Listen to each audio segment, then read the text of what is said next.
The ball is in Trebor Pena's court. Are the Nittany Lions getting their starting slot receiver, or do they need to pivot?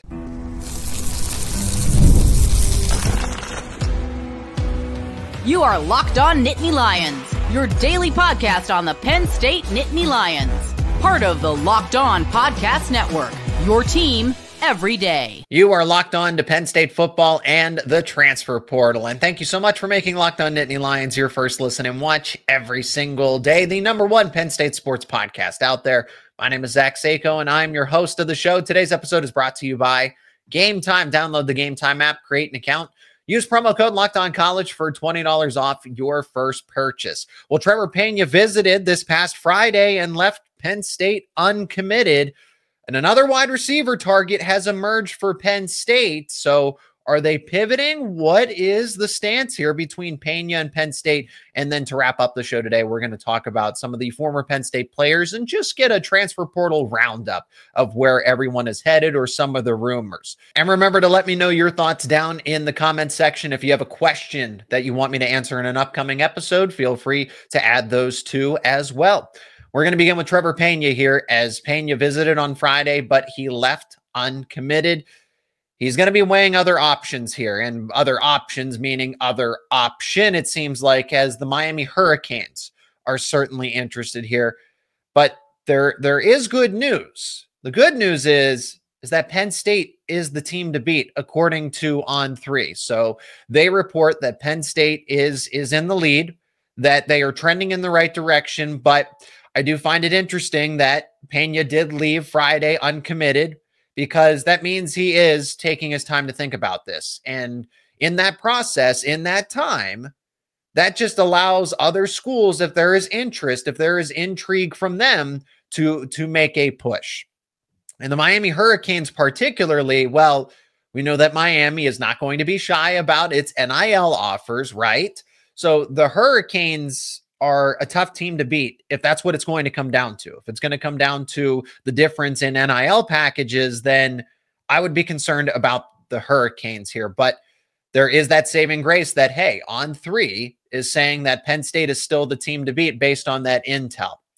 So I do think back to when David Blay, former defensive tackle that was in the transfer portal in their winter cycle, and he was interested in Penn State. Seemed like there was mutual interest, and then ultimately the Miami Hurricanes landed him. I hope that doesn't happen again. I hope that isn't a repeat with Trebor Pena here, but I would imagine that Penn State is going to land him. From what's been reported, from what we know here, from what I know, from what I've been told, is that Penn State is legitimately interested, that the ball is in Trebor Pena's court, that they want him in this offense. He would project as the starting slot receiver alongside Kyron Hudson at the X and Devontae Ross at the Z.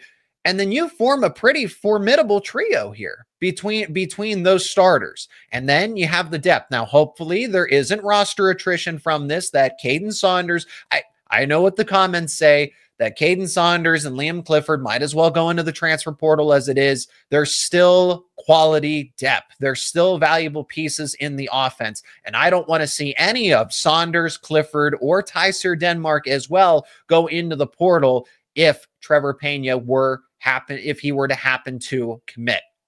So Pena really fits into this Penn State offense. He would be that starting slot receiver in my mind. He's better than Saunders, I think, to this point. I think we're all going to agree on that Pena is better than Saunders. He's better than Clifford. I think Tyser Denmark has a bright future, and he's versatile. Denmark, I don't know that Pena immediately displaces a Caden Saunders, because Saunders is strictly a slot receiver. But in the case of Denmark, who could play really honestly any of the three wide receiver positions, I don't know that ultimately would push him out into the portal, especially since Pena is going to be in for one season. He has one final year of eligibility, and Denmark still has a future ahead of him in college football, unlike Saunders, who does have another year left, but Clifford is on his final year of eligibility. So that's why the move with Pena might make things interesting for a Saunders and for a Clifford, but not Denmark, who could play any of the three roster positions if there's any concern there. Pena is not a superstar. I feel that's appropriate to rehash again that Pena is an upgrade. He is a starting caliber receiver in this Penn State offense, but he is not a superstar. He does not take over games. He is a quality addition. He's a veteran addition, but it did take him some time. He was not a household name, as I've said before, in college football. He was someone that needed a change in system at Syracuse. It wasn't until Fran Brown showed up and the offense changed dramatically that Trebor Pena really broke out at Syracuse. It was just last season. So Pena took that step forward, and now, well, he's capitalizing on it. He's cashing in on it in a sense, especially, and somewhat of a pun intended with the NIL era and the alleged, and the statements made by Fran Brown saying that Pena is looking for a bigger payday, allegedly, because there are reports out there that that's not the case. That Pena isn't looking for this monstrous payday. Penn State, if they end up with Pena, that is a win. You get a starting caliber player. You get somebody that helps this offense push them in the right direction. The team overall goes into the right direction. But we do need to be honest about what Trebor Pena's situation is. If he were to actually choose Penn State, he would be another complementary part of the offense. He wouldn't be the superstar player that takes over games. That's okay to say. But I do wonder, is Penn State hedging in a sense? Because Pena leaves Happy Valley uncommitted, and now there's another wide receiver target linked to the Nittany Lions. So is there another wide receiver target worth getting if Pena happens to go elsewhere? Well, there's one name that does stand out, and we'll talk about him on the other side of this break. And today's episode is brought to you by Gametime. There's nothing like the atmosphere of an NBA playoff game. Every bucket, every defensive stop, every moment feels huge. It's electric in the arena. And with Gametime, you can be part of it without the stress of last-minute ticket hunting. Gametime makes it fast and easy to get playoff tickets, even when demand is sky high. Prices on the app actually go down. They actually go down as tip-off gets closer, and their last-minute deals can save you up to 60%. Here's why you will enjoy using Gametime. You'll have last-minute deals. Save up to 60% off buying last-minute tickets for not only sporting events, but concerts, comedy, theater, you name it. And then the all-in pricing means there's no surprise fees at checkout. What you see is what you pay. Take the guesswork out of buying tickets with Gametime. Download the Gametime app, create an account, use code LOCKEDONCollege for $20 off your first purchase. Terms apply. Again, create that account. Redeem code LOCKEDONCollege. That is LOCKEDONCollege for $20 off. Download Gametime today. Last minute tickets, lowest price guaranteed. Another wide receiver has emerged, and Penn State seems to be serious here about adding at least one more wide receiver. Hey, maybe it's both. Maybe Trebor Pena and this player here, Keelan Marion, former BYU Cougar, goes into the transfer portal, and he's drawing tons and tons of interest.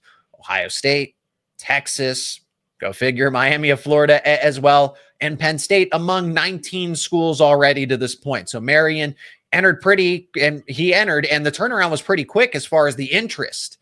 But I don't know that Marion is even really a good wide receiver. So why is Penn State targeting him? Because the preference would be Trebor Pena. You'd like to get both. And let me explain why here, because Marion offers a little more upside in other areas of the game. So he's not the greatest wide receiver. Pena certainly can be a starter in this offense. Marion, I see him as a depth piece, somebody that's not necessarily going to factor into the passing game maybe all too much. But again, why is Penn State interested in this player? Where he would help is in the return game. This guy is an all-world kick returner, and I truly mean that. He was a first-team All-American selection per CBS, Phil Steele, Pro Football Focus. He had 2 touchdowns last season, averaged 26.2 yards per return. So he would be a special teams game changer, and that's why. So Ohio State's linked to him. Well, they certainly don't need wide receiver. So the Buckeyes are interested in him because of the special teams upside, and this is major upside. Actually, listen to my counterpart, Locked On BYU, to get somewhat of a scouting report, and he and I would agree, because he immediately said that he's not concerned about it, that BYU can afford this loss, that he can afford to move on. I do think that there is receiver upside because when I look at a BYU offense, I don't think of them as this juggernaut. I don't think of big playability, but that's certainly what Keelan Marion has, is that he can make big plays. And I wonder, in a Penn State offense, utilized in the right manner, but not utilized in a way that is going to maximize his abilities. So not be the primary target, not be the focus of the offense, but somebody that can complement. He clearly sees the field of play very well. If you are averaging 26.2 yards per kick return, and you can be somebody, just get the football in space and let him go. And BYU did use him to an extent that way. They had him get 21 carries last season. So they used him in these jet sweep varieties, but he wasn't a leading receiver by any stretch of the imagination. I would like this addition a lot for Penn State. It would be a slam dunk if Penn State can happen to get both Trebor Pena and Keelan Marion. Again, there's going to be a lot of competition here for Marion in particular because he is an all-star in the special teams game. I didn't really think too much about Penn State. A kick returner, punt returner. Devontae Ross, I think, will be a solid option at punt return. Caden Saunders, if he's still with the team, right? I don't know. The portal is such a fluid situation that anybody could go in at any point in time. But if he is with Penn State, Caden Saunders could be the starting punt returner, and he's not bad. If you want to criticize maybe his receiving ability, I understand. But I think he is an above-average punt returner. You have Devontae Ross's speed element. Zion Tracy returned punts last season and started to get better. You certainly saw you kind of saw the inexperience show up at times from Zion Tracy. Penn State's pretty deep at punt returner. What about maybe benching a Nicholas Singleton and Katron Allen? Penn State is particular about its special teams game. They have Singleton returning kicks and Katron Allen, so they like running backs returning kickoffs, and they like receivers and defensive backs, cornerbacks in particular, returning punts. Daquan Hardy, for example, right? So they have this system: running backs on kick return, wide receivers, defensive backs on punt return. But I wonder if you get Marion, put him back at kick returner, and have another lead blocker there. You have him at punt return. It's an upgrade across the board.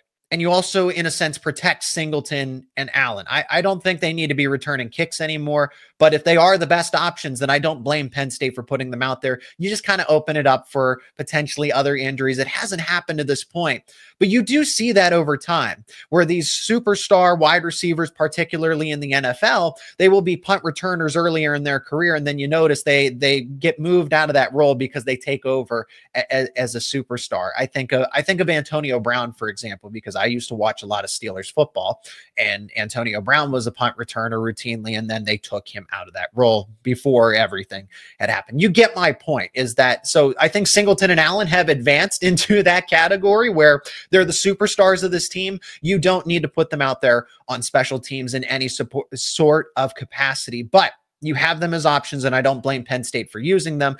If you can get Keelan Marion, you add somebody else to the wide receiver room, they would be your gadget play. Marion would be a gadget type of player. You could use that speed, use that ability. He could be a backup to Devontae Ross, and you could use him as an extra deep threat. Maybe you line him up in the slot as well. Preference would be Trebor Pena if you're looking for more of an all-around wide receiver. But I got to imagine that Marion, in a better situation compared to, because he was at UConn at one point in time, then he was at BYU, that he could be a better player just given the support, the offensive system, Drew Aller as your quarterback. So those receiving numbers, yeah, they're a little suspect, but I think he would actually benefit being in a Penn State offense. But he's not the best receiving option out there. Penn State's options are still fairly limited. Because do you notice how Penn State really isn't linked to a lot of wideouts? It's Trebor Pena in terms of seriousness. They might be interested in a Keelan Marion, but there's no visit set up at this point in time. Again, a lot of things could change. But look at the likes of a Micah Hudson, already back to Texas Tech. Texas Tech, then transferred to Texas A&M. Now he's back to Texas Tech. A player like John Tate Cook, who was at Texas, linked to Arizona State, linked to Syracuse. You don't see Penn State in any of those reports, any of the breaking news there. There's just not a lot of options in the transfer portal at wide receiver for Penn State. And the ones that do have a lot of potential, It's not worth the headache. Look at Micah Hudson. Is he even serious? It seems like it's completely unserious situation with him starting at Texas Tech, then going to Texas A&M. Now he's back to Texas Tech. Jonte Cook, do you want to take a chance there? I don't know that the juice is worth the squeeze. I don't blame Penn State for avoiding other wide receiver transfer portal prospects that just cause more headaches than what they could maybe give you on the football field at this given time. So that's why it's all in on Trebor Pena to this point. And there is interest in Keelan Marion, but more from the special teams angle as opposed to the wide receiver. But he is a name worth mentioning because I do think he has talent and can give Penn State more than just some special teams upside as well. Now, how about a transfer portal roundup? Because there is one former Penn State player that is probably going to stay within the Big Ten. And I find that to be a very, very intriguing move. I'll tell you who it is, and we'll go through some of the other former Penn State players and what their statuses are in the portal. That's coming up next here on Locked On Nittany Lions. Today's show is also brought to you by PrizePicks. Baseball season is in full swing. There's no better way to get in on the action than with PrizePicks, the best place for daily fantasy sports. With PrizePicks, you simply pick more or less on at least 2 player projections. And if you're right, you can win up to 1,000 times your cash. That's right, 1,000 times your cash. So whether it's strikeouts, RBIs, or first inning runs, PrizePicks will keep every game exciting. You can build your lineup. And throughout the week, you can pick players like Aaron Judge. Do you think he'll have more or less than 1 home run? What about Shohei Ohtani? Do you think he'll have more or less than 1 stolen base? It's that easy, and it's fast and simple. Setting up a lineup will take less than 60 seconds, and when you win, your payout is quick, it's safe, and it's secure, most importantly. And you'll get exclusive promos as well. You can take advantage of things like Taco Tuesday, where PrizePicks will offer a discount on every player projection for even more value. Download the app today and use code LOCKEDONCollege to get $50 instantly after you play your first $5 lineup. That is code LOCKEDONCollege for $50 instantly after you play your first $5 lineup. That is PrizePicks. PrizePicks, run your game. One former Penn State player is expected to stay in the Big Ten. Another player has made their decision. And then how about a couple of updates for the other players that have departed from Penn State? Before we get to them, there's still not a lot of Penn State players entering the transfer portal at this point in time. I'm really not sure what the holdup is because Penn State needs to find a way to, because you assume that the House settlement is going to go through, and then July 1st, effective that day, you have to have a roster count of 105 players. No more. You technically can have less, but you can't have over 105. And if Penn State is going to get to that total, they are going to have to make now essentially roster cuts. I imagine that's going to be a lot of former walk-on, run-on players, unfortunately, but it's the nature of where the sport is headed. The NCAA failed to protect its athletes. So these are the consequences when everybody was concerned, executives were concerned about dollars rather than longevity. So it happens. The NCAA has not managed anything well here, and this is where we are. But Penn State will see an influx of players go into the portal at some point in time. Again, this is a 10-day window when we could expect that influx to happen, probably after the blue and white game. I mean, that's entire week leading up to the blue and white game is certainly the case. But I do expect that Sunday, that adjacent Monday, roughly 1 week from now, where you'll see plenty of Nittany Lions join Tamir Robinson, Jon Mitchell, JB Nelson, and Beckham Dee. Tamir Robinson is the player that is expected to stay in the Big Ten. On3 is reporting that he did take a visit to USC. Tamir Robinson was the one to report that himself. He posted that he was at Southern California on his social media. Robinson, I guess USC needs linebackers. I'm interested to talk to my counterpart Mark over at Locked On USC. But you're right there. There's the D'Anton Lynn connection, a former Penn State safety. You land a quality linebacker. I don't know the ins and outs of USC's defense at this point in time. Penn State doesn't play USC. So if they need a linebacker, you have Rob Ryan there, you have D'Anton Lynn there. It's not like there aren't good coaches that are helping out the linebackers. So for Robinson personally, that's a win. it still doesn't make a ton of sense to me why he is leaving Penn State. Maybe he didn't like the system. Again, there are tweaks to the system now that Jim Knowles is the defensive coordinator. For Tamir Robinson particularly, Manny Diaz, Tom Allen, Jim Knowles, there's just no consistency. And if he wasn't guaranteed that fourth linebacker spot, because the first three are Tony Rojas, Keon Wiley, and Dom DeLuca. If Robinson wasn't linebacker number 4, and maybe a LeVar Arrington is stepping up, maybe an Anthony Speck, and it wasn't a guarantee that Robinson was going to be in that two deep part of the depth chart, then I can understand Robinson. But USC, this guy's a Pittsburgh native. So it always kind of befuddles me when a player just makes that cross-country move. Nico Iamaleava obviously just confirmed his transfer to UCLA, which is closer to where he's from. He was all the way in Tennessee. Now he's back in California. It makes sense to stay within your region. So Robinson to USC, I hope it works out for him. Maybe not too much if Penn State has to play USC at any point in time. It won't be this season, but they very well may cross paths once again. Jon Mitchell ended up at Georgia Tech. That's a solid landing spot for him. Georgia Tech is an outstanding academic institution. Mitchell's closer to home. He's from the state of Florida. It's a win-win in this situation. Mitchell was reported as being homesick, so he gets closer to his family and friends. Mitchell could probably start for Georgia Tech next season.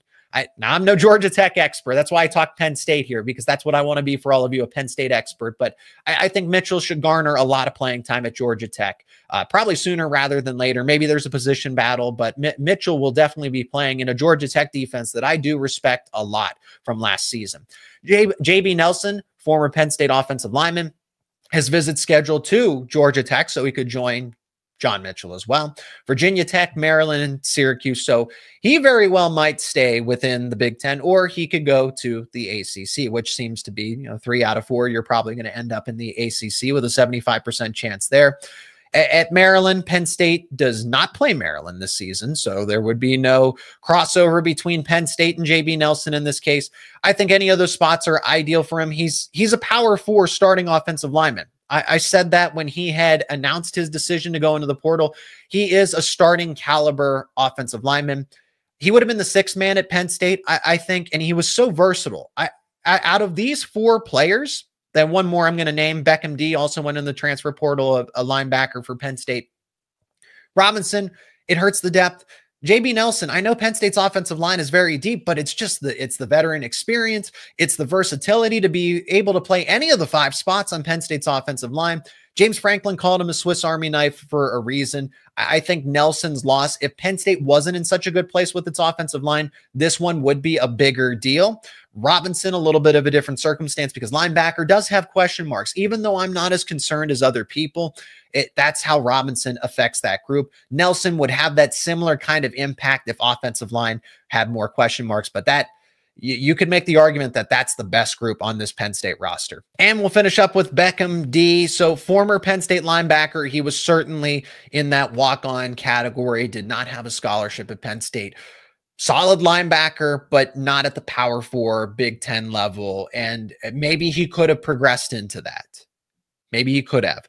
I think of him as a Dom DeLuca, a pending Dom DeLuca that never truly got that opportunity, unfortunately. So he's been offered by other lower tier schools. Think Lafayette, Bryant. Those are schools that have officially offered him. So D will certainly land on his feet.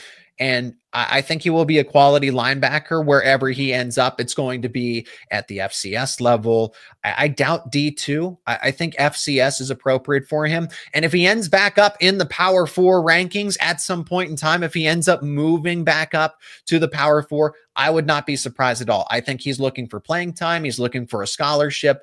If he can develop properly, I think he can be a starting linebacker at the Division I Power 4 level in due time, but he will need the time to develop.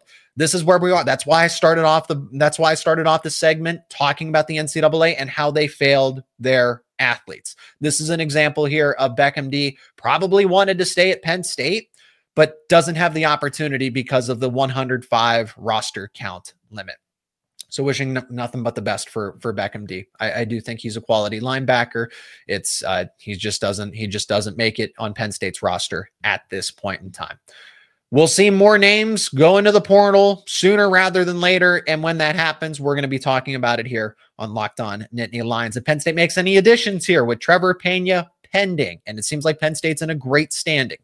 If they happen to land somebody else, like a Keelan Marion, we're going to talk about it here on Locked On Nittany Lions. Again, thank you so much for the support. Thank you so much for checking out this episode. If you are new to the show, subscribe to the YouTube channel and wherever you get your podcasts. As always, let me know your thoughts down in the comment section. If you got a question that you want me to address in an upcoming show, ask away. And for more coverage around your favorite Penn State sports teams, Penn State football, Penn State wrestling, Penn State men's basketball, and so much more, keep it right here on Locked On Nittany Lions. And again, thank you so much for making Locked On Nittany Lions your first listen and watch every single day. Now, for your second listen and watch, got to check out Locked On NFL Draft with Damian Parson and Keith Sanchez. Folks, it's draft week. The NFL draft is this week, if you didn't know. As your favorite college athletes, your former favorite college players, former Penn State Nittany Lions, as they get ready for the next level, get the latest draft rankings, the rumors, the news, every day with Locked On NFL Draft. You can find the show on YouTube and wherever you get your podcasts, and as part of the Locked On Podcast Network, where it is your team every day.